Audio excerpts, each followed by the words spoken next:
कर दूं। तो सुबह जैसे ही आपकी नींद खुलती है, तो नींद खुलने के बाद जो भी आप ग्रैटिट्यूड एंड ऑल ये सब करते हैं, उषा पान करें। उषा पान करने के बाद अपना ओरल हाइजीन करने के बाद आपको यौगिक स्नान करना। यौगिक स्नान क्या होता है कि जब भी हम स्नान करते हैं, स्नान करने का सही तरीका, सबसे पहले वाटर अपने नेबल पर डालें। नेबल पर 6 7 8 मग पानी डालते रहिए जितना आपको मन करता है, एंड नेबल टिल योर जेनाइटल, उसको पूरा चिल करिए। फिर उसके बाद अपने लेफ्ट लेग पर पूरा पानी डालिए, राइट लेग पर पानी डालकर उसको स्नान करिए। फिर अपने कंधे से स्नान करिए, रीढ़ की हड्डी से स्नान करिए, एंड देन सर से स्नान करिए। प्रतिदिन सर से स्नान करिए। खासकर आजकल फीमेल्स अपने हेड बात करती ही नहीं है कि मेरे बाल नहीं सूखते हैं एंड ब्ला ब्ला, बहुत सारी चीजें। अगर आप ऐसा स्नान करोगे तो आपका क्राउन चक्र ब्लॉक हो जाएगा, और अगर क्राउन चक्र ब्लॉक हो जाएगा तो फिर ब्लेसिंग्स आनी बंद हो जाएगी। ठीक है, और आपका जो क्राउन चक्र है वो आपके मूलाधार के साथ कनेक्टेड है। क्राउन विथ मूलाधार, ठीक है। Sacral with your third I, solar plexus with your throat, and heart with the heart, right. तो आप अगर क्राउन को अगर आप ओपन अप करते जा रहे हैं तो आपका रूट ओपन अप होता जा रहा है। जो रूट चक्र है, रूट चक्र is the symbol of the life, means life में लाइफ होना। एक होता लाइफ होती है जो हम जीवित हैं, जी रहे हैं, खा रहे हैं, सांसें ले रहे हैं, लेकिन एक जीवन के अंदर जीवन का होना, तो that is denoted by your root chakra. तो जीवन में जीवन कब होगा? जब बहुत ब्लेसिंग्स होगी, बहुत सारे गुड फॉर्च्यून होगा। और वो आएगा कहाँ से? यूनिवर्स के पास तो अबंडेंस ऑफ आशीर्वाद है, अबंडेंस ऑफ गुड फॉर्च्यून है। तो वो आएगा कहाँ से? रिसीव कहाँ से होगा? रिसीवर तो हम ही है। इलेक्ट्रोमैग्नेटिक कौन है? हम ही इलेक्ट्रोमैग्नेटिक हैं। ठीक है, कैसे है हम इलेक्ट्रोमैग्नेटिक? कई बार सुनते हैं ना कि मैंने उसके बारे में सोचा, उसने मुझे कॉल कर दिया। आप जैसा सोचते हो वही हो जाता है। Ask and you are given. जो मांगते हो वो पूरा होता है। वो हो ही नहीं सकता कि आप जो मांगो वो पूरा ना हो। वो डेफिनेटली वो पूरा होता है, लेकिन डिपेंड करता है कि वो पूरा होने के बाद मेरे जीवन में उसको हम सस्टेन कर पाएंगे या नहीं। मेरे पास सच में उसको रखने की, जैसे मान लेते हैं कि आज मैं कहूँ कि मेरे पास एक बहुत बड़ी सी लिमोजिन कार चाहिए, लेकिन अब उस लिमोजिन को लगाने के लिए तो मेरे पास है ही नहीं प्लेस। अब वो आ भी जाएगा तो मैं उसको संभाल नहीं पाऊंगी।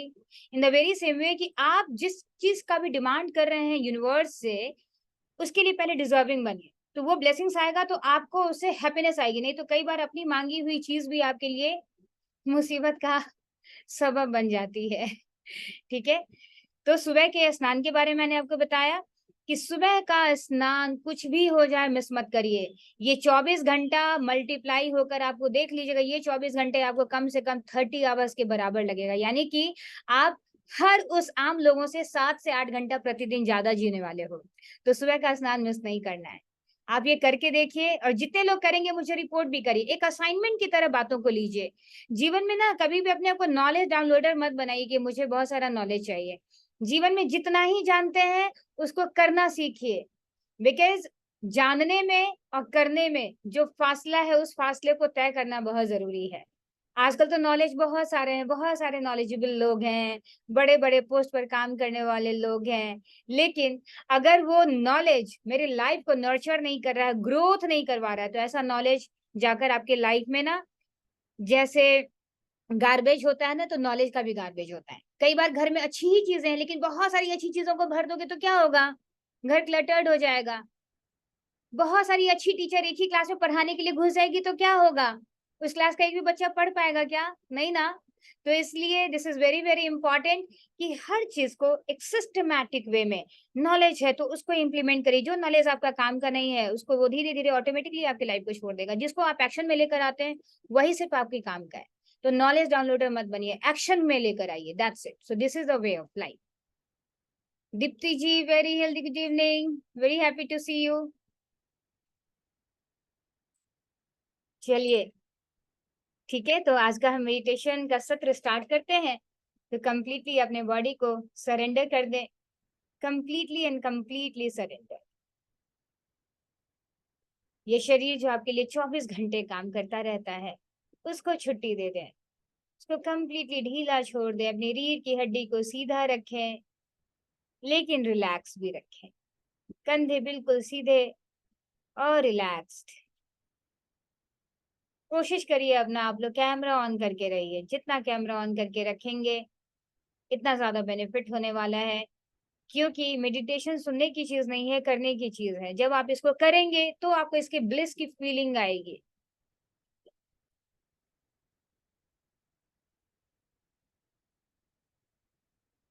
आंखों को बंद कर लिया। आंखों को बंद करके अपनी सांसों को देखते चले जाएं। सहज, सरल और स्वाभाविक सांसें। देखिए कि आपकी सांसों की आने जाने की गतिविधि क्या है, यानी कि सांसों की आरोह और अवरोह। एक संगीतमय सांसें जो आपके भीतर चलती रहती हैं, हमेशा सहज, सरल और स्वाभाविक। उसको देखते जाएं, देखते जाएं। जैसे ही अपनी सांसों पर आपका ध्यान जाएगा, जो आपकी सांसें छोटी थी, छोटी सी आपकी सांसें लंबी होने लग जाएंगी, यानी कि गहरी, सहजता के साथ, सरलता के साथ गहरी सांसें। अभी तक छाती को छू रही थी, अब धीरे धीरे आपके नेवल को छूने लग गई है, आपकी नाभि को छूने लग गई है। सांसों को लेते रहें, लेते रहें। जैसे एक नन्हा छोटा बच्चा सोता है तो उसका पेट फूलता और पिचकता रहता है, वही है सहज सांसें। बिल्कुल एक बच्चे की भांति अपने ब्रेथ को देखें और ब्रेथ को लें, यानी कि एब्डोमिनल ब्रेथ। जब भी सांस ले तो उसे छाती नहीं फूले, आपका पेट फूले और पेट पिचके भी। सांसों को लेते जाएं, छोड़ते जाएं, लेते जाएं, छोड़ते जाएं। 10 बार लंबी और गहरी सांसें अपनी काउंटिंग के साथ 10 टाइम्स लीजिए। जैसे जैसे अपनी सांसों के साथ आप जुड़ते चले जा रहे हैं, वैसे वैसे आप स्वयं में स्थित होते चले जा रहे हैं। दुनिया की सारी जानकारी आपको गूगल पर या किसी न किसी से प्राप्त हो जाएगी, लेकिन आपको स्वयं के बारे में जो जानकारी है वो आप स्वयं प्राप्त कर सकते हैं जब आप स्वयं के साथ जुड़ जाएंगे। तो स्वयं से जुड़ेंगे कैसे? आपकी सांसें आपको उस डोर की भांति आपके स्वयं के भीतर स्थित करेंगी और आपको स्वयं के साथ मिलाने में सहायक हो जाएंगी। अपने सांसों के साथ जुड़ते चले जाएं, गहरी होती हुई सांसों के साथ खुद में समाहित होते चले जाएं। खुद से मिलने से पहले इस बाहर की दुनिया की जितनी चीजें हैं, उन सारी चीजों को आज हम छोड़ना सीखेंगे। सबसे पहले इस धरती से इस शरीर को लिया तो जीते जी शरीर को छोड़ दें। अब पूरे शरीर में चाहे कहीं भी खुजली हो, खारिश हो, दर्द है, दुखाव है, सिर बंद आंखों से देखें। चाह कर भी ना अपने शरीर को हिलने दें, ना डुलने दें। देखें कि कैसे कैसे ये शरीर आपके सोच से कितना अधिक इंटेलिजेंट है, कितना ज्यादा शक्तिशाली है, और आपके सारे के सारे इस स्टिमुली को, आपके स्टिमुलस को वो खुद ही शांत करने में सक्षम है। इसलिए न अपने हाथ को हिलाएं, न सर को खुजाएं, न बालों को ठीक करें, न कपड़ों को ठीक करें। जो जैसा है, एक बार जो शरीर की स्थिति बन चुकी है उसे बना ही रहने दें। जीवन अभ्यास है। जिस चीज को जितना अभ्यास में लेकर आएंगे, जितना एक्शन में लेकर आएंगे, धीरे धीरे आप आगे बढ़ते चले जाएंगे। तो मेडिटेशन भी करना एक अभ्यास है। हो सकता है आपका पहला दिन हो, दूसरा दिन हो, या कुछ दिनों से आपने शुरू किया हो, मुश्किल लगता हो, लेकिन गिव अप नहीं करें। जो जैसे हो रहा है उसे होने दें। अपने शरीर को छुट्टी देने के बाद अब देना है मन को छुट्टी। अब सवाल उठता है कि मन को कैसे देंगे छुट्टी? मन को छुट्टी देने से पहले कुछ स्टेप्स हैं जिसे हमें फॉलो करना है। बचपन के उम्र से लेकर अब तक जिस किसी से भी नाराजगी है, जिस किसी को भी माफ नहीं कर पा रहे हैं अब तक, उन सब का चेहरा एक एक करके अपने नजर के सामने लेकर आए। या जिसके लिए मन में आता है इसका तो चेहरा देखने का मन नहीं करता, उन सब चेहरे को देखें और उन सब के चेहरे को विजुलाइज करके कहें, I am willing to forgive you, I am willing to forgive you, I am willing to forgive you. जीवन में कुछ नया चाहिए तो उस नए के लिए जगह बनाना होगा। जगह बनेगा कैसे? जो भी चीजें अब आपके जीवन के योग्य नहीं है, आपकी लाइफ को अब वो डिजर्व नहीं करती हैं, उन सब को डिक्लटर करना है। तो सबसे पहले जो हम लोगों को माफ नहीं कर पाते हैं, लोगों को अनकंडीशनली माफ करना है। क्योंकि कई बार तो आपके साथ भी ऐसा हुआ होगा ना, कि जब जितनी बुद्धि थी उसके अकॉर्डिंग आपने कदम उठाए, आपने डिसीजन लिया। जो सामने वाला व्यक्ति है उसको भी इतनी ही बुद्धि थी, जाने अनजाने उसने आपको फिजिकली, इमोशनली, फाइनेंशियली या किसी भी तरीके से हर्ट किया। हर्ट कर दिया तो कर दिया। अब इसको आपको अपने लाइफ में डिपॉजिट करके नहीं रहना है। क्योंकि जब तक आप किसी को फॉरगिव नहीं कर पाएंगे, आपकी लाइफ अंदर से क्लीन नहीं होगी। और लाइफ क्लीन नहीं होगा तो चाहे कितना भी अफर्मेशंस कर लो, लिख लो, टेक्निकली प्रार्थना कर लो, मंदिर, मस्जिद, गुरुद्वारे कहीं भी चले जाओ, प्रार्थना पूरी होगी तो उसको रखोगे कहाँ? उसको रखने के लिए स्थान तो चाहिए। तो स्थान बना रहे हैं हम माफ करके। जब आप किसी और को माफ कर रहे होते हैं तो यानी कि आप अपने जीवन में उस ब्लेसिंग्स के लिए जगह क्रिएट कर रहे होते हैं। तो अंतरात्मा से माफ करें सबको। किसी को माफ करने का मतलब ये नहीं है कि आपको उसके साथ जरूरी है रिलेशनशिप को आगे लेकर ही जाना, लेकिन उसको अंतरात्मा से माफ करना होगा। और प्लस कभी वो सामने आए तो आपको बहुत सहज रहना होगा। मन से ये हटाना होगा कि अरे मुझे तो उसका चेहरा देखने का मन नहीं करता, उससे मिलने का मन नहीं करता। वो सामने आए फिर भी आप सहज हैं, सरल हैं और बिल्कुल स्वाभाविक उसके साथ as a good human being आप उसके साथ रिलेशन आपको रखना है। सबको माफ करने के बाद जिस किसी से भी नाराजगी रही है बचपन से लेकर अब तक, हो सकता है कि 100 में से 99 उसने आपके लिए कुछ भी अच्छा नहीं किया हो, लेकिन कोई ना कोई तो ऐसा एक कार्य अच्छा किया होगा। उस एक कार्य को रिकॉग्नाइज करिए उन सारे लाइफ में से, और उस एक कार्य के लिए उसको ग्रैटिट्यूड दीजिए।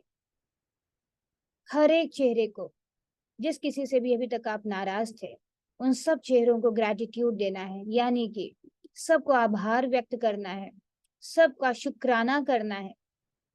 आप जैसे ही ये करेंगे, क्योंकि जैसे ही आप ऐसा करते हैं तो एनर्जी बैलेंस हो जाती है। और ये पूरा वर्ल्ड, ये पूरा जीवन एनर्जी का बना हुआ है। E is equal to mc²। यानी कि जब आप एनर्जी को नलिफाई कर देते हैं तब वो एनर्जी म्यूट हो जाती है, और जब एनर्जी म्यूट हो जाती है तो वही एनर्जी ट्रांसफॉर्म हो जाती है। Because energy can neither be created nor be destroyed, it can transform from one form to another form. जिस तरीके से बहुत सारे पॉइजन से मेडिसिन बनता है, वैसे ही जो आपकी कोई ऐसी एनर्जी जो नेगेटिव है वो पॉजिटिविटी में कन्वर्ट हो जाती है। ग्रैटिट्यूड देते चले जाएं।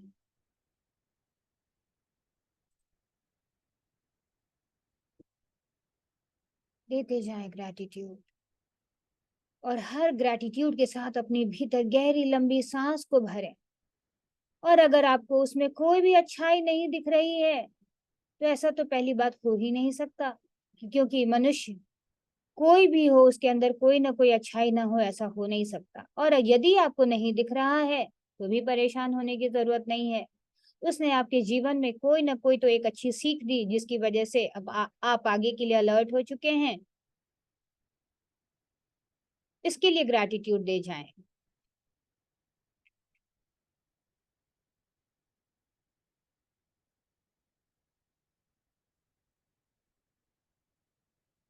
आज का सेशन हम करने वाले हैं कि कैसे जब हम रिग्रेट करते हैं, किसी चीज पे बहुत पछतावा होता है, तो बेचैनी होती है, क्योंकि आप पास्ट को बदल तो नहीं सकते हो। तो करना क्या है? अगर किसी से भी गलती हुई है तो उसे माफ करना है, खुद से भी कोई गलती हुई है तो खुद को भी माफ करना है। कई बार हम लगातार खुद को कोसते रहते हैं, खुद से ही शिकायतें होती हैं, फिर औरों से कैसे शिकायतें नहीं होंगी। तो खुद से जो भी शिकायतें, जो भी कंप्लेन है, उसको भी म्यूट करें और उसको भी ग्रैटिट्यूड में कन्वर्ट करें और खुद से कहें, जब जिस वक्त जितना विजडम था वैसा डिसीजन मैंने ले लिया, अब उस डिसीजन का जो भी प्रतिफल हुआ हो इसके लिए मैं ही भागीदार था, लेकिन मुझे अब इसका रिपेंटेंस करना है, रिग्रेट नहीं करना है। रिपेंटेंस और रिग्रेट में क्या अंतर है? एक होता है बहुत अफसोस जाहिर करना और एक होता है प्रायश्चित करना। प्रायश्चित में और बहुत पछतावा में बहुत अंतर है। तो प्रायश्चित का अर्थ होता है खुद को सरेंडर कर देना, यानी कि जब आप खुद को सरेंडर कर देते हैं किसी सुप्रीम सोल के आगे, किसी अपने गुरु के आगे, या जिस पे भी आपको भरोसा है उसके आगे, तो आपकी सारी गलतियों की सजा को माफ कर दिया जाता है। इस पर आज मैं एक प्यारी सी कहानी सुनाने वाली हूँ, लेकिन आप लोग सब अपना ध्यान अपनी सांसों के साथ लगातार बनाकर रखें, अपनी रीढ़ की हड्डी को सीधी रखें, सहज और सरल रखें और बंद आंखों को करके जब तक मेरा इंस्ट्रक्शंस नहीं आए आंखों को नहीं खोलना है, मीन्स नहीं खोल। आज से 2600 साल लगभग उस वक्त की ये कहानी है। अजात शत्रु, उसका पुत्र था बिंबिसार। राजगद्दी को पाने के लिए वो अपने पिता की हत्या कर देता है। पिता की हत्या कर देता है, गद्दी भी मिल जाती है, क्योंकि जो अजात शत्रु थे वो बुद्धा के बहुत बड़े फॉलोअर थे। वो बुद्ध भगवान को हमेशा एक जगह देते थे कि जहां पर वो अपना सरमन कर सकें और लोगों को ज्ञान दे सकें। लेकिन जब बिंबिसार को राजगद्दी मिली तो उसने बुद्धा को वहां से हटा दिया, हर जगह से भगा दिया। फिर बात है कुछ सालों के बाद अजातशत्रु के पुत्र बिंबिसार के पूरे शरीर में बॉयल्स हो जाते हैं और उस बॉयल्स को होने के बाद बहुत सारे वैद्य आते हैं उसका ट्रीटमेंट करने के लिए। ट्रीटमेंट के बावजूद भी जब उसकी पूरे बॉडी से बॉयल नहीं हटता, सारे के सारे जितने भी वैद्य थे सब ने गिव अप कर दिया कि अब तो इसका आखिरी वक्त आ चला है, और पूरे देश में ये खबर पहुंच जाती है कि इसका आखिरी वक्त आ गया है। उसकी माँ बाद में दासी भी जाना बंद कर देते हैं उस कमरे में। उसकी माँ जाती है और कहती है कि पुत्र, एक आखिरी मौका है, तुम ऐसा करो कि पता नहीं किस दोष का ये सजा है हमारे जीवन में, तुम जाकर एक बार माफी मांगो बुद्धा से। तो उसने कहा माफी? क्योंकि जब आखिरी वक्त आ जाता है तो इंसान कुछ भी करने को तैयार होता है। वो गया और उसने माफी मांगी। जब उसने माफी मांगी और अपने आप को सरेंडर कर दिया, जब कंप्लीटली सरेंडर कर दिया, तो उसके बाद जो उसको फिलियल पाइटी यानी कि जो माता पिता के प्रति जो उसने गलती की थी उसकी सजा उसको मिली थी। फिर इसके बाद जब वो बहुत डीप रिपेंटेंस करता है और बुद्धा के शरण में आता है, यानी कि प्रायश्चित करना, प्रायश्चित करने के बाद उसकी सजा को माफी मिल जाती है और उसका जो शरीर है संपूर्णतया स्वस्थ होने लगता है। जो अब जीवन के आखिरी पड़ाव पर था वो उसके बाद 40 साल और अधिक जीवित रहता है और पूरे जीवन को भोग कर जाता है। तो इस तरीके से जब हम अपने लाइफ में डीप रिपेंटेंस करते हैं, जब डीप रिपेंटेंस करते हैं इंस्टेड ऑफ रिग्रेट, यानी कि किसी भी पछतावा को प्रायश्चित में बदल देते हैं, यानी जिस किसी पर भी भरोसा है अपने दिल को हर तरीके से खोल कर उसके समक्ष रख देते हैं, और अगर कोई नहीं है तो यूनिवर्स के सामने अपनी सारी बातों को एक लेटर में लिख कर समर्पित कर देते हैं और डीप रिपेंटेंस करते हैं, तो हमारे सारी गलतियों की सजा की माफी हो जाती है। और हम भले ही वो शारीरिक हो, मानसिक हो, या फाइनेंशियल हो, या रिलेशनशिप कर्म हो, कोई भी ऐसे कर्म हो, उन सबको माफी मिल जाती है और आप एक कंप्लीट जीवन को जीते हैं, संपूर्णतया स्वस्थ जीवन को जीना शुरू कर देते हैं।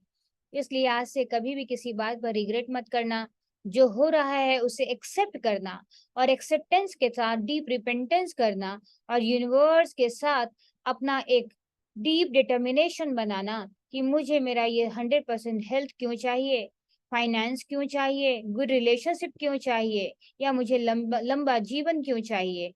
इन सब का एक वाई निकाल कर अपने जर्नल में राइट डाउन कर देना।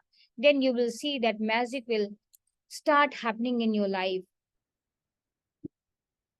सारा ध्यान अपनी सांसों पर लेकर आए सारा ध्यान अपनी सांसों पर लगातार कंसंट्रेट करें, खुद अपने माइंड को रिलैक्स करें, सबको माफ कर दिया, सबको ग्रैटिट्यूड दे दिया, खुद को भी ग्रैटिट्यूड दें।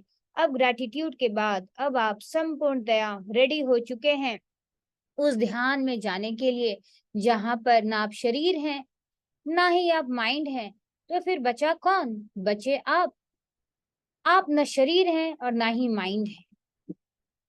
और यहाँ अब आपको खुद से बातें करनी है। हु एम आई? ढूंढने की जरूरत नहीं है, जस्ट इस स्टेट में रहें, दैट हु एम आई। इस धरती पर आने का सबका कोई ना कोई एक रियल पर्पस रहा होगा, कोई ना कोई एक मिशन रहा होगा, जिसको हम दुनियावी चकाचौंध में, भौतिकतावादी में हम सब कहीं ना कहीं भूल चुके हैं। और हमने अपना एक बेसिक नीड क्रिएट कर लिया कि बस रोटी कपड़ा और मकान, इसके लिए कमाना है, जीवन को जीना है, जीवन के भौतिकता को भोग करके जीवन से चले जाना है। लेकिन ये हमारा रियलिटी नहीं है। एक रियलिटी सबको दी गई थी, ईश्वर ने सबको किसी न किसी का माध्यम बनने के लिए भेजा था। वो क्या है वो कार्य, इसको आपके लाइफ के सिवा कोई भी आपको रिवील नहीं कर सकता।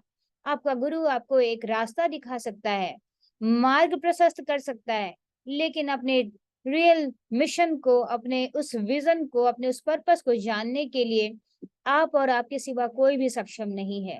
तो जब आप मेडिटेशन में अपनी सांसों के साथ जुड़कर बैठेंगे और लगातार अपनी सांसों पर ध्यान और खुद से प्रश्न करेंगे, हु एम आई। बस इस प्रश्न के साथ ढूंढने की जरूरत नहीं है। No need to think positive and no need to think negative.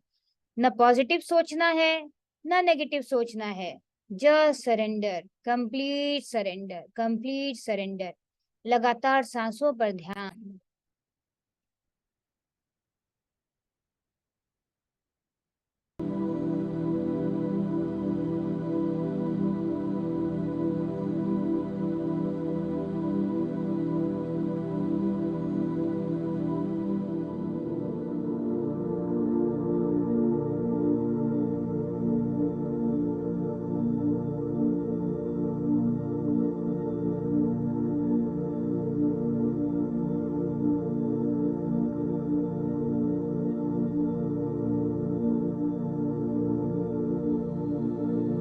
सारा ध्यान अपनी सांसों पर लगातार बनाकर रखिए।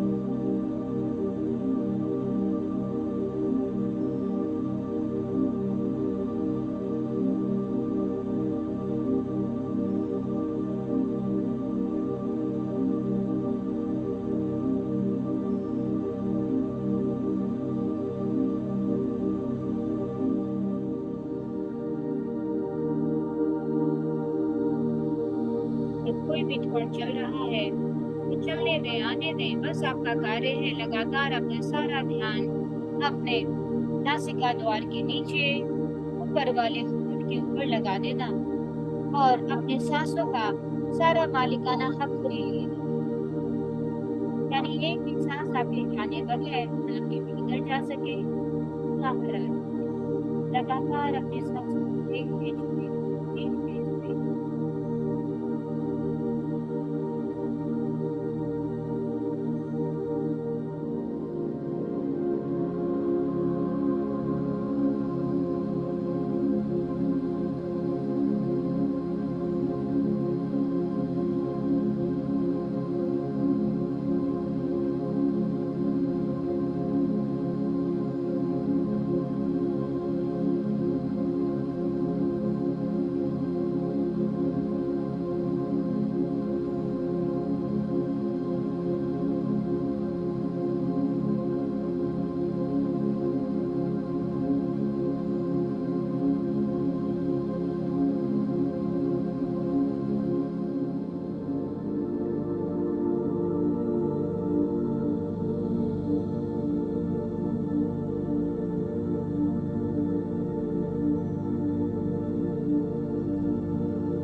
जरूर।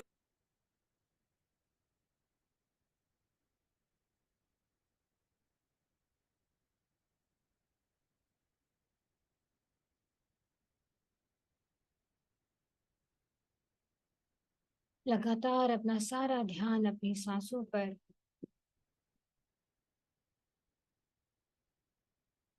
सांसों पर केंद्रित। आप अपने सांसों के वॉचमैन बन चुके हैं।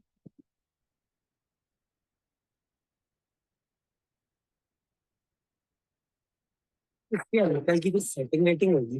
नेपोटिज्म जितना इलॉजिकल ये है उतना ही इलॉजिकल ये है। ओके, मैं कह रहा हूँ भी मल्टीनेशनल। जरूर इसके अंकल की कोई सेटिंग वेटिंग होगी। करियर सेटिंग से नहीं, को गेटिंग से बनता है। डाउनलोड नौकरी app and make your career happen.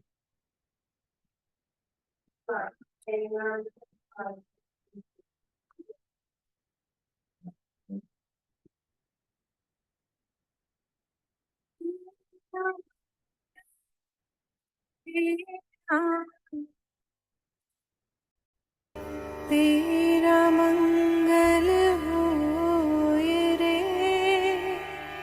सबका मंगल, सबका मंगल, सबका मंगल होए रे। जिस गुरु धर्म दिया, का मंगल होए, जिस जन जन्म दिया, उसका मंगल काला को और बढ़ा, उस पिता का मंगल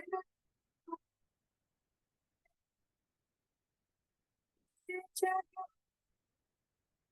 सब दुखिया प्राणी का मंगल, जल में स्थल और गगन, सबका मंगल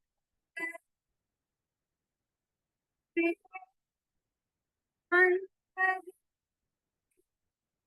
काटे, अंतर हो, राग द्वेष और मोह मिट जाए, शील समाधि शुद्ध कर जाए, पाप पराजित हो,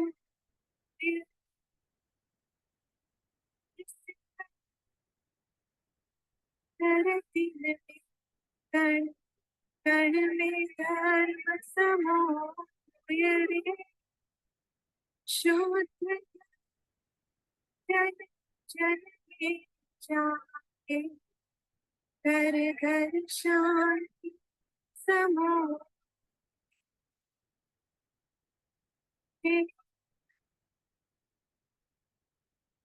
में आ, सबका मंगल हो।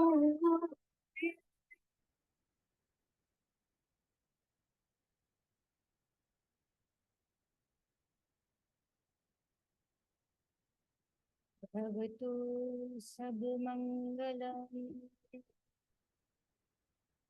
भवतु सब मंगलम, भवतु सब मंगलम।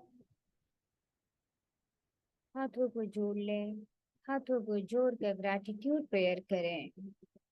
Thank you to the entire universe. Thank you to all the benevolent deities. Thank you to Lord of Sun and Moon. Thank you to all the protective forces of the 10 directions. Thank you to all my gurus.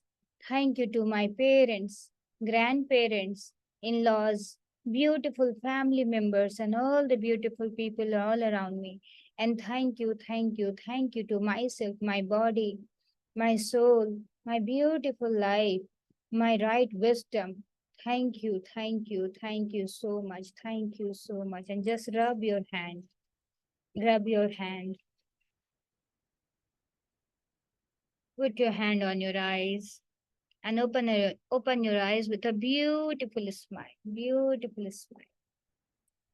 Good night, everyone. Good night.